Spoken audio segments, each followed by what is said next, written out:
Okay, so this is going to be a demonstration of the Stirling engine that I've got here, probably made in China, and also going through a few of the issues that I've had, and hopefully allow other owners to avoid the pitfalls I have.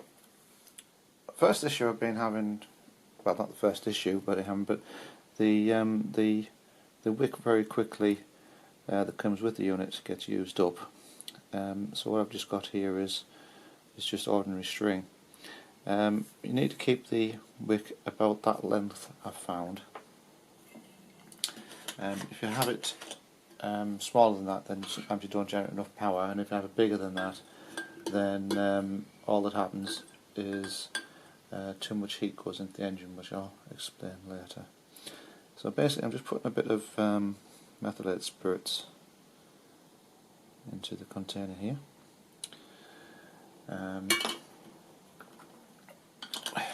So this wick is just made out of a piece of string, like I say, and that's the length that I'm going to be using, like that. Just going to give a little dampening if I've still got any left in here. Probably not, but I need to get a bit more.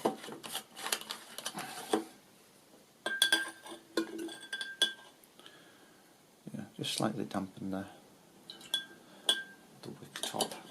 I dare say if you left it long enough it would soak its way up. So anyway, that can go in there and it should light fairly easily. There we go.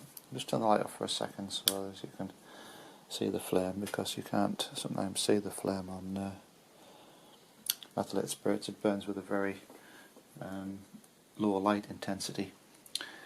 Okay, so just give this a few seconds to warm up, get some heat into this glass tube here.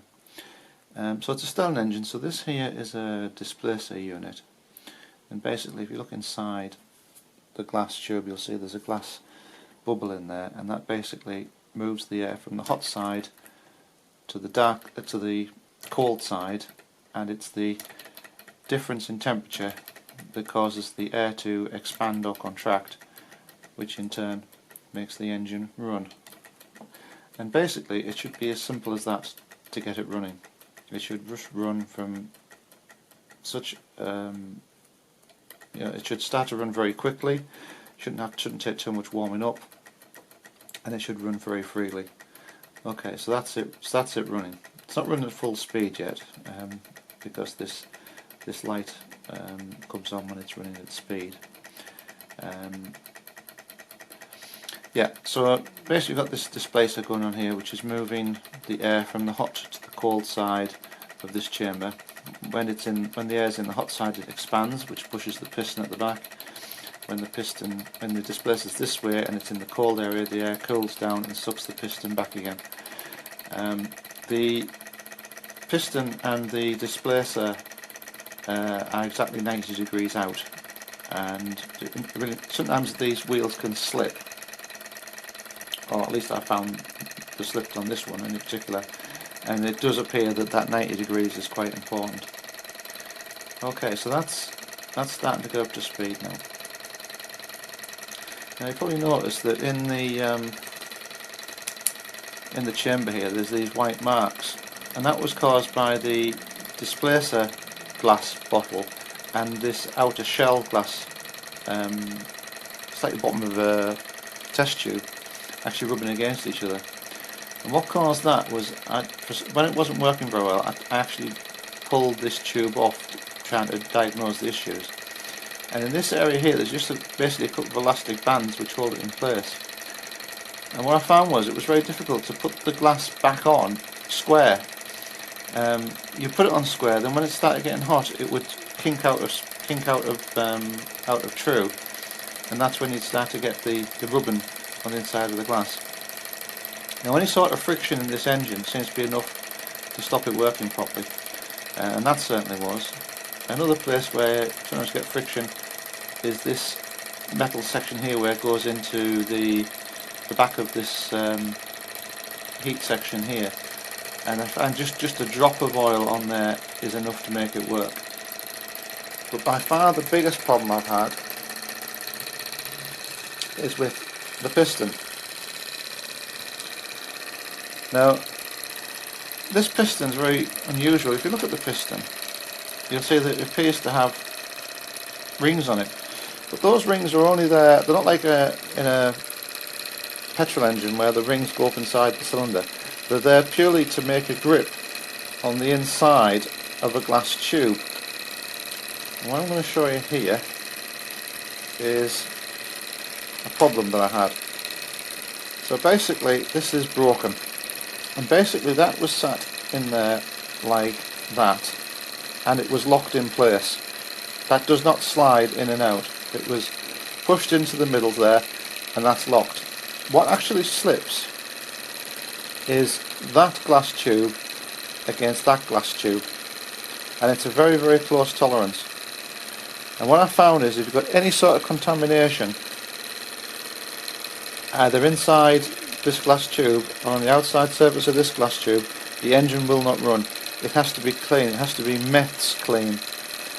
If not, the friction builds up and the engine doesn't work. And more critically, I think you start getting heat build up, and I think that's what's broken this glass tube here. I can only imagine that this metal part of the piston must have expanded to such a point that it cracked the glass. Thankfully I was able to get a replacement, but it's not quite the right design. It's slightly off, but it's good enough to make it work. So anyway, that engine's now running at basically full speed. If I turn the light off again, you should be able to see that the generator is producing enough electricity now to make the multicoloured light flash on and off. And you know, the flame's not that big, but it's producing all the power that I think it can. So it really is running at the limits of what it's capable of. Like I say, if you have friction in here, if you have friction here, or friction there, it's enough to slow it down. I dare say it's probably worthwhile oiling these sections here as well, the crank pins and what have you. But whatever you do, you've got to keep this piston absolutely clean as can be. Oil, water, just muck, anything getting in there, and the engine just doesn't perform correctly. You know, and you can be tempted to just make the flame bigger and bigger, but it doesn't really help. And like I say, that probably contributed as well to cracking the original glass piston that's in there.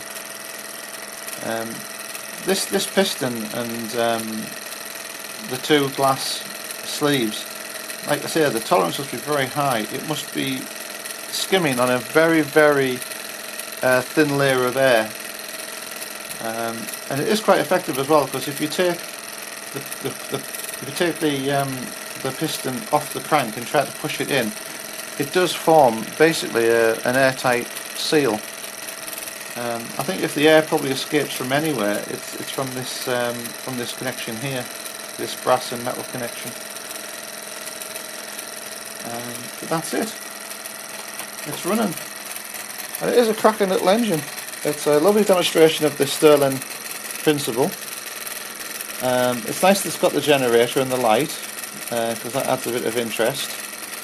And it will run for, I think, about 10-15 minutes on the available methylated spirits.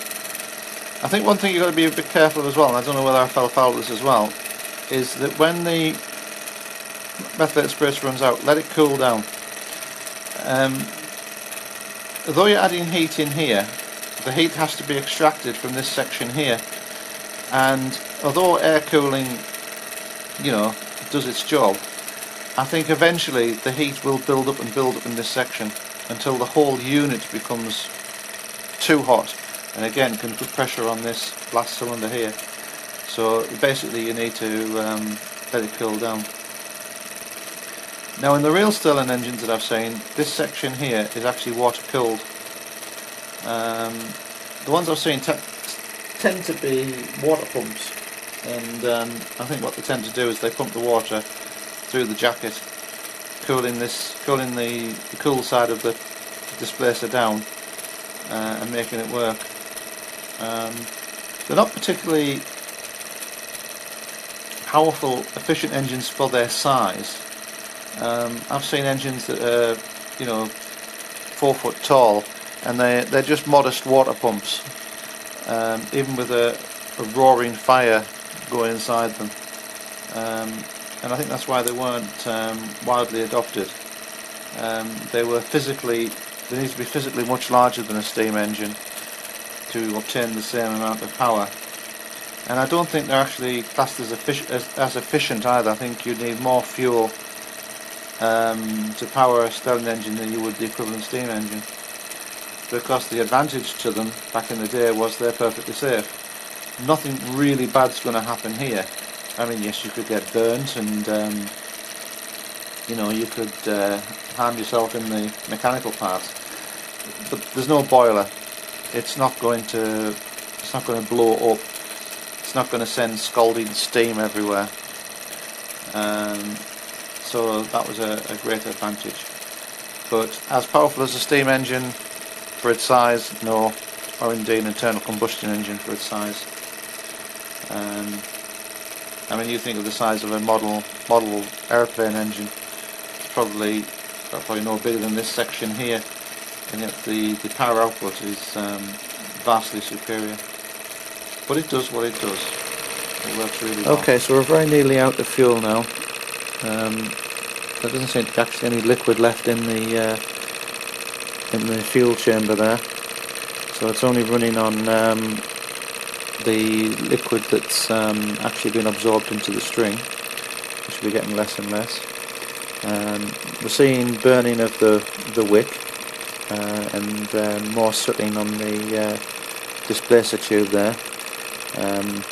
Now when this finally burns out, that wick will entirely burn out, but that's okay, it's only string, it's cheap, we can soon replace it. The LED's starting to look a bit more sketchy now, in fact it's almost gone out. So I reckon we're very, very close to the engine stopping.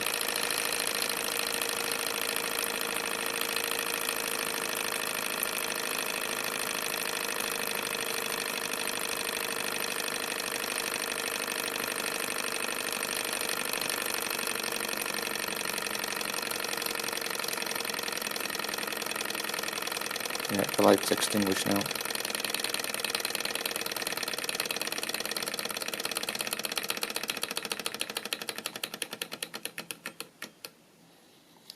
And that's it. It's done. It's a lovely little example, demonstration of the Stirling effect, and it's a real pleasure to power it up every now and again and just see it do its thing, and there you go, a little Stirling engine.